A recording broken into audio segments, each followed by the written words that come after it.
सुप्रभात बच्चों। मैं मुकेश कुमार, केंद्रीय विद्यालय दीपा टोली, आपके समक्ष वैश्विक महामारी कोरोना के बाद उत्पन्न मानसिक समस्याओं को दूर कर हमें अपने मस्तिष्क को सशक्त कैसे बनाना है, इस विषय पर बोलने के हेतु आपके समक्ष उपस्थित हुआ हूँ। जैसा कि आप सबको विदित है कि विगत 9 महीनों से पूरा संसार इस आपदा के कारण अत्यंत बुरी स्थिति में आ चुका है। मनोवैज्ञानिक पक्ष के आधार पर देखा जाए या आर्थिक आधार पर देखा जाए, सामाजिक तौर पर देखा जाए, राजनीतिक विचारधाराओं के तौर पर देखा जाए, हर स्थिति में इस वैश्विक महामारी ने अपने प्रभाव दिखाए हैं, अपनी बुरी छाप छोड़ी है। लेकिन बच्चों, ऐसी परिस्थिति में हमें कैसे अपने मस्तिष्क को सशक्त बनाना है, रीस्ट्रेंथ करना है अपने माइंड को, इसके बारे में कुछ महत्वपूर्ण बिंदुओं को जाननी है। उससे पूर्व मैं एक तथ्य आपके सामने रखता हूं। जैसा कि आपको विदित है कि 29 अगस्त 2019 से भारत में फिट इंडिया अभियान की शुरुआत माननीय प्रधानमंत्री जी के द्वारा शुरू की गई है और इस अभियान के तहत केंद्रीय विद्यालय संगठन भी जुड़ा हुआ है और इस कारण कई ऐसे अभियान चलाए जा रहे हैं जिससे न सिर्फ छात्र, न सिर्फ शिक्षकगण, बल्कि समाज के कई वर्ग और समाज के कई तत्व इस चीज़ से जुड़कर अपने आप को फिट कैसे रखा जाए, इस संदर्भ में कई गतिविधियां कर रहे हैं। इन गतिविधियों के क्रम में आपने सुना होगा कि कई सारे कार्यक्रम राज्य स्तर पर, राष्ट्रीय स्तर पर और हर एक जीवन के स्तर पर करने की कोशिश की जा रही है। इस कड़ी में किस तरीके से इस पैंडेमिक ने समस्याओं को बहुत ही बुरी स्थिति में ला दिया है, आप सब भी अवगत हैं। इस पैंडेमिक के कारण लोगों में अवसाद आई है, लोगों में आर्थिक संकट का सामना करना पड़ा है। एक घर में आपने खुद ही देखा होगा कि कभी आपके मम्मी पापा कह रहे हैं कि बेटा घर से बाहर मत जाओ वरना कोरोना लग सकता है। स्कूल के टीचर्स कह रहे हैं कि घर पर रह करके आपको इस तरीके से इंटरनेट की सहायता से अपने अध्ययन अध्यापन के कार्यों को सुचारू रूप से कैसे चलाना है, इसके बारे में जानकारियाँ दी जा रही है। आपका जो जीवन का जो निरंतर पक्ष था, खेलना कूदना, शाम के समय दोस्तों से मिलना और अन्य कई सारी गतिविधियां करना पढ़ाई से हट करके, तब भी उस सारी चीज़ें आपकी प्रभावित हो गई।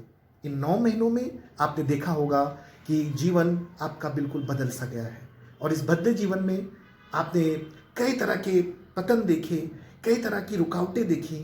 इस कारण से आपके मस्तिष्क पर भी इसका प्रभाव पड़ा, आपके शरीर पर भी इसका प्रभाव पड़ा और इससे उभरना हम सब के लिए एक चुनौती है।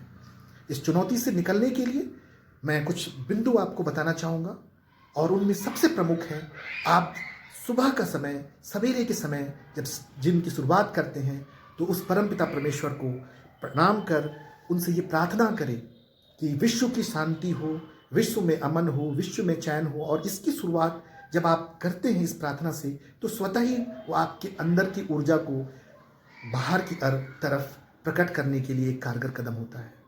और इस तरीके से आप सिर्फ विश्व शांति की प्रार्थना ही नहीं कर रहे हैं, बल्कि आत्मिक शांति की तरफ भी बढ़ रहे हैं। आप अपने क्रोध जो लगातार पैंडेमिक के कारण बढ़ गई है, उससे बचने के लिए क्या करेंगे? उससे बचने के लिए आप अपने परिवार के छोटे छोटे कामों में हाथ बटाएंगे, चाहे वो घर के सफाई का काम हो, चाहे वो पिता की कुछ अन्य कामों में सहायता हो, माता जी की किसी अन्य कामों में सहायता हो। उनके कामों में आप जब छोटी छोटी शुक्रिया आप अदा करेंगे तो आप खुद देखेंगे कि किस तरीके से आपको छोटी छोटी खुशियाँ मिल रही हैं। घर के बड़े बुजुर्गों को आप सम्मान देंगे, घर के बड़े बुजुर्गों के प्रति आप अपनी भावनाओं को अवगत कराएंगे, उनसे बातचीत करेंगे। क्योंकि इस पैंडेमिक में एक सबसे बड़ी दुख की बात ये हो रही कि बच्चे या बड़े सभी के सभी मोबाइल फ़ोन के आदी बन गए। मोबाइल फ़ोन के आदी बनने के कारण उन्होंने जीवन की शैली में जो परिवर्तन लाया है, उससे अपने लोगों के बीच एक दूरी बनी है। भले ही हम घर में साथ रह रहे हैं, लेकिन दूर हैं, क्योंकि आप फ़ोन के माध्यम से कहीं और से जुड़ गए हैं, वो कहीं और जुड़ गए हैं। इस कारण से एक महत्वपूर्ण पहलू ये होगा कि अपने आप को मानसिक शांति देने हेतु सबसे पहले आप उस परम पिता का धन्यवाद दें। उसके बाद जीवन में आपको जो उपलब्ध चीज़ें हुई हैं, जैसे कि आपके पास फ़ोन का होना, आपके पास किताबों का होना, आपके पास पेड़ पौधों का होना, आपके पास उन सारे संसाधनों का होना, जब कि विश्व के अनेक जगहों पर आप ये देख रहे हैं कि किस तरह से लोग छोटी छोटी चीज़ों के लिए कितने संकट का सामना करना पड़ रहा है उन्हें। इसलिए आपको उन हर छोटी छोटी चीज़ों के लिए धन्यवाद देना होगा। साथ में आपको प्रकृति से कुछ सीखना होगा कि क्योंकि ये एक अवसर भी है, इस पेंडेमिक ने हम सबको एक अवसर भी दिया है कि हम ये समझें कि प्रकृति ने ये संकेत दिया है कि जब प्राकृतिक तौर पे मनुष्य रहता है, प्राकृतिक चीज़ों की छेड़छाड़ नहीं करता है, तो उसके साथ मिलने वाली खुशियाँ इन बनी हुई संसाधनों के मुकाबले कहीं ज़्यादा चिरस्थायी होती है। तो इस हेतु आपको अपने आप को इसको समझना होगा। साथ ही साथ शब्दों के चयन कर आप अपने परिवार के लोग या दोस्तों को धन्यवाद करें, क्योंकि आजकल हम ये जनरली देख रहे हैं कि सभी लोग इंटरनेट के माध्यम से बिल्कुल इमोजी बना करके, वो चित्र बना करके भेज देते हैं। शब्दों का जो अभाव, जो दूरी एक दूसरे के प्रति बन रहा है, वो कहीं ज़्यादा घातक हो सकता है। इसलिए अपने शब्दों को बोलकर उस प्रेम के माध्यम से जब आप लोगों को शुक्रिया कहते हैं, लोगों से जुड़ते हैं, तो वो आपके लिए और हम समाज के लिए बहुत ही बेहतर होगा।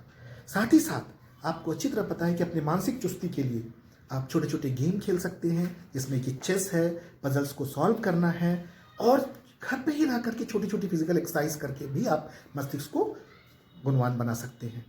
और इस तरीके से कुछ छोटे छोटे एफर्ट्स के द्वारा आप अपने आप को परिवर्तित कर सकते हैं और इस पेंडेमिक के समय में मजबूती से इसका सामना सफलतापूर्वक कर सकते हैं।